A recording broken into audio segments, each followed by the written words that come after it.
जब मार्केट गिरता है ना, तब ज्यादातर इन्वेस्टर्स को पैनिक अटैक आ जाता है। उनकी हार्ट रेट बढ़ जाती है, बीपी बढ़ जाता है, पोर्टफोलियो लाल होकर आईसीयू में भर्ती हो जाता है। और ऐसे टाइम पर ना वो अपने स्टॉक्स और म्यूचुअल फंड्स को बेचने के बारे में सोचते हैं। लेकिन उस टाइम पर भी ना कुछ स्मार्ट इन्वेस्टर्स बिल्कुल स्टेबल रहते हैं, जैसे कि कुछ हुआ ही नहीं।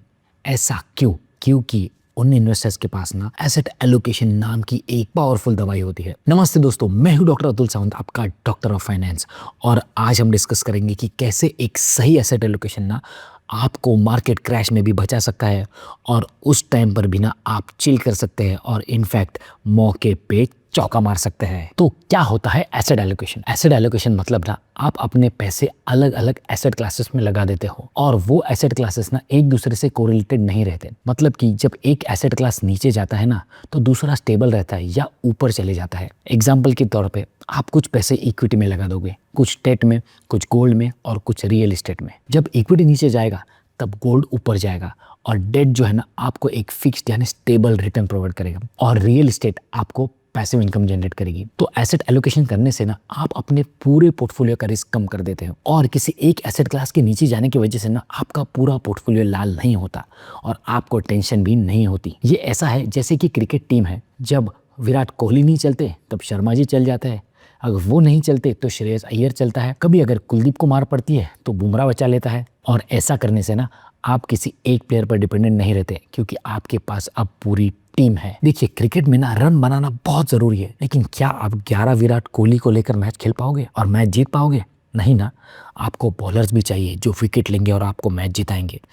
उसी तरह आप अपने सारे पैसे ना इक्विटी में नहीं लगा सकते, क्योंकि जब आप पूरी तरह से इक्विटी में एक्सपोज रहते हो और मार्केट पूरी तरह से नीचे गिरता है ना, तब आपके ऊपर बहुत ज़्यादा प्रेशर आता है। और मान लीजिए कि आपके रिटायरमेंट के टाइम पर ही बहुत बड़ा क्रैश आया और आपकी 50 से 60% पोर्टफोलियो वैल्यू साफ हो गई, तब सोचिए SWP करने को आपको कितना डर लगेगा। आपको लगेगा कि आपने अपने पूरे रिटायरमेंट को, इतने सालों की मेहनत को खतरे में डाल दिया। लेकिन अगर आपने एसेट एलोकेशन का इस्तेमाल किया ना, तब आपको ज़्यादा डर नहीं लगेगा, क्योंकि आपके पोर्टफोलियो का एक सर्टेन परसेंटेज ही नीचे जाएगा और जो सर्टेन परसेंट होगा ना, वो इनफैक्ट क्रैश में भी स्टेबल रहेगा या ऊपर जाएगा और आपका नेट लॉस ना कम होगा। देखिए, इन्वेस्टिंग ना T20 नहीं है, ये एक टेस्ट मैच है। और ना एक आध मैच अगर आप हार भी गए ना तो चलता है, लेकिन आपको है ना पूरी सीरीज जीतनी है। जब आप एसेट एलोकेशन करोगे ना, तब आप सीरीज कभी नहीं हारोगे और इनफैक्ट आप लॉन्ग रन में ज़्यादा से ज़्यादा सीरीज जीतोगे। तो बेसिकली आपको अब करना क्या है? देखिए, जब आप इन्वेस्ट करोगे ना, तो अपनी इन्वेस्टिंग अमाउंट को 3 हिस्सों में बांट दीजिए, जैसे कि इक्विटी, गोल्ड और डेट। तो ऐसा करने से ना आपकी इन्वेस्टिंग ना एक बैलेंस डाइट की तरह होगी, जिसमें थोड़ा carbohydrate, proteins, fat, oil, multivitamins और मिनरल्स सब कुछ होगा। और जब मार्केट क्रैश होगा तो इक्विटी 20 से 30% नीचे चली जाएगी, लेकिन गोल्ड 15 से 20% ऊपर चले जाएगा और डेट ना आपको स्टेबल 5 से 6% रिटर्न देगा। और ऐसा करने से ना आपका पोर्टफोलियो ना मार्केट क्रैश के साथ आईसीयू में नहीं जाएगा, उसे सिर्फ हल्का फुल्का बुखार होगा और वो कुछ ही दिनों में ठीक हो जाएगा। एसेट एलोकेशन करने से ना आपको हिम्मत रहेगी कि अपने इन्वेस्टमेंट जर्नी में बने रहने की और आपको डर नहीं लगेगा। अब सवाल उठता है कि एसेट एलोकेशन कैसे करें? देखिए, हर पेशेंट ना सेम नहीं होता, वैसे ही हर इन्वेस्टर सेम नहीं होता, इसीलिए उसका प्रिस्क्रिप्शन भी अलग होता है। एसेट एलोकेशन ना एज और रिस्क प्रोफाइल पर डिपेंड करती है। किसी की एज 25 साल की होगी, किसी की 40 और किसी की 60 ना, उन तीनों की एसेट एलोकेशन अलग होगी, क्योंकि उनका रिस्क प्रोफाइल अलग होगा और उनके एक्सपेक्टेशंस अलग होंगे। इसीलिए एज और रिस्क प्रोफाइल के हिसाब से ना मैंने 3 सिंपल और बहुत ही अच्छे एसेट एलोकेशन पोर्टफोलियोज बनाए और उसके 3 टाइप्स हैं: एग्रेसिव या high risk investors, moderate risk investors और लो रिस्क इन्वेस्टर्स। अगर आप यंग हो और मार्केट के उतार चढ़ाव झेलने की आप में हिम्मत है, तो आप एक एग्रेसिव रिस्क प्रोफाइल ले सकते हो। इसमें ना इक्विटी होगा 70%, डेट होगा 20% और गोल्ड होगा 10%। हाई इक्विटी एलोकेशन की वजह से ना आपका पोर्टफोलियो एग्रेसिव होगा और जल्दी जल्दी बढ़ेगा और उसी तरह से जल्दी नीचे भी आएगा। ये पोर्टफोलियो ना एग्रेसिव होगा, एथलेटिक होगा और आपको बढ़िया रिटर्न्स देगा। लेकिन आप अगर थोड़ा बैलेंस चाहते हो, आपको चाहिए कि आपका पोर्टफोलियो ज़्यादा नीचे भी नहीं आए और ग्रोथ भी करता रहे, तो आप एक मॉडरेट रिस्क इन्वेस्टर हो और आपके लिए मैं प्रिस्क्रिप्शन दूंगा इक्विटी 50%, डेट 30 to 40% और गोल्ड 10 to 20%। इससे क्या होगा ना, आपको ग्रोथ भी मिलेगी और आपको स्टेबिलिटी भी मिलेगी। लेकिन अगर आपकी उम्र ज़्यादा है, आप रिटायर्ड हो या रिटायरमेंट के आसपास हो, ज़्यादा रिस्क नहीं लेना चाहते और आपके लिए पीस ऑफ माइंड ना बहुत ज़्यादा ज़रूरी है, तो आप एक लो रिस्क इन्वेस्टर हो। आपके लिए मैं सजेस्ट करूंगा इक्विटी 30%, डेट 50 to 60% और गोल्ड 10 to 20%। ये पोर्टफोलियो ना आपको स्टेबिलिटी देगा और आपका स्ट्रेस कम करेगा। देखिए, जैसे हमारी उम्र बढ़ती है ना, वैसे हमें अपने एसेट एलोकेशन को मॉडिफाई करना चाहिए और धीरे धीरे इक्विटी एक्सपोजर कम करके डेट एक्सपोजर बढ़ाना चाहिए। और ऐसा करने से ना हमें कभी भी पैनिक बटन नहीं दबाना पड़ेगा, और अगर कभी मार्केट क्रैश भी हुआ ना तो हम बिल्कुल स्ट्रेस में नहीं रहेंगे। इसीलिए पैनिक मत कीजिए, प्लानिंग कीजिए और अपने आप के लिए एक सही एसेट एलोकेशन चुनिए। आपको अगर लगता है कि नहीं, मैं इक्विटी पोर्शन 40% रखना चाहता हूँ, तो आप 40% रख सकते हैं। डेट पोर्शन 60% रखना चाहता हूँ, तो आप ऐसा कर सकते हो। आपको अगर लगता है कि आप इक्विटी पोर्शन 70% रखना चाहते हैं, तो आप कीजिए। गोल्ड में आप 20% रखना चाहते हो, डेट में 10 रखना चाहते हो, तो आप कर सकते हैं, कोई प्रॉब्लम नहीं है। देखिए, मुझे चाहिए कि आप एसेट एलोकेशन करने के पहले सोचिए, करने के बाद नहीं।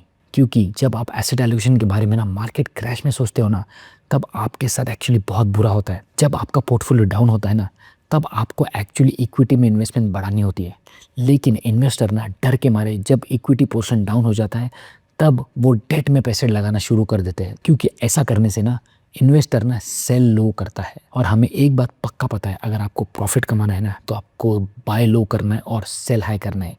और इन्वेस्टर बिल्कुल उल्टा करते हैं, वो करेंगे बाय हाई और सेल लो। इस प्रॉब्लम से बचने के लिए आपको करना चाहिए एसेट एलोकेशन। अब एसेट एलोकेशन क्या होता है ये तो आपको समझ गया है, लेकिन इसके साथ ना एक और ज़रूरी चीज़ आपको पता होनी चाहिए, और वो है रीबैलेंसिंग। तो रीबैलेंसिंग क्या होता है? देखिए, पूरी दुनिया में ना प्रॉफिट जो होता है ना, वो एक प्रिंसिपल पे चलता है, बाय लो सेल हाई कर। तो मान लीजिए मेरा एक दोस्त है, उसका नाम है समझदार सुजय।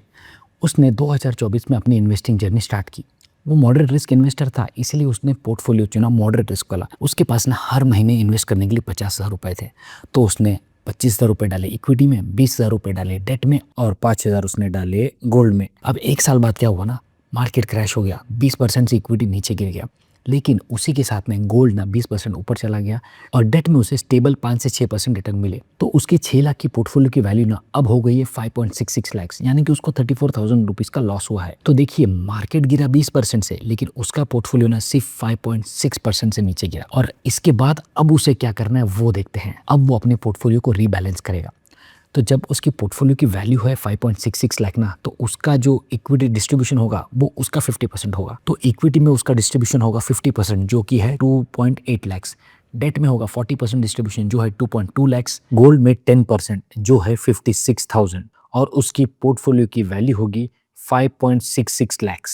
तो इक्विटी की टारगेट वैल्यू होगी 2.8 लैक्स और उसकी एक्चुअल वैल्यू होगी 2.4 लैक्स। वहां पे उसे बाय करना होगा 43,200। डेट की टारगेट वैल्यू होगी 2.26 लैक्स और उसकी एक्चुअल वैल्यू होगी 2.54 लैक्स। वहां पे उसे सेल करना होगा 27,400। गोल्ड की टारगेट वैल्यू होगी 56,600 और उसकी एक्चुअल वैल्यू होगी 72,000। वहां पे उसे सेल करना है 15,300। तो ऐसा करने से ना वो गोल्ड को सेल हाई करेगा और इक्विटी को बाय लो करेगा। अगर आपको इसमें थोड़ा भी कन्फ्यूजन है ना, तो इस वीडियो को पॉज कीजिए और इसे एक बार और देखिए और सोचिए कि मैंने क्या कैलकुलेशंस बताए हैं। तो आखिर एसेट एलोकेशन से हमें क्या सीखना चाहिए? देखिए, अगर आपने एसेट एलोकेशन कर रखा है ना, तो मार्केट क्रैश में भी ना आपको कुछ खास फर्क नहीं पड़ेगा। पोर्टफोलियो रीबैलेंसिंग ना आपको हमेशा बाय लो सेल हाई करना सिखाता है।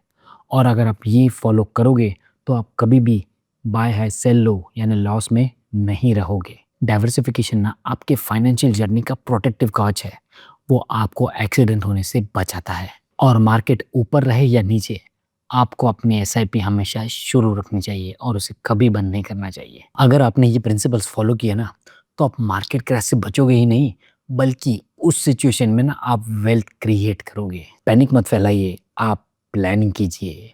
अपने पोर्टफोलियो को आईसीयू में मत भेजिए, उससे तंदुरुस्त बनाइए। आप एसेट एलोकेशन इन्वेस्टमेंट करने के पहले कीजिए। अगर आपको वीडियो पसंद आए तो वीडियो को लाइक करके चैनल को सब्सक्राइब जरूर कीजिए और अपने दोस्तों के साथ जरूर शेयर कीजिए, और स्पेशली उन दोस्तों के साथ जो डरते हैं मार्केट क्रैश में।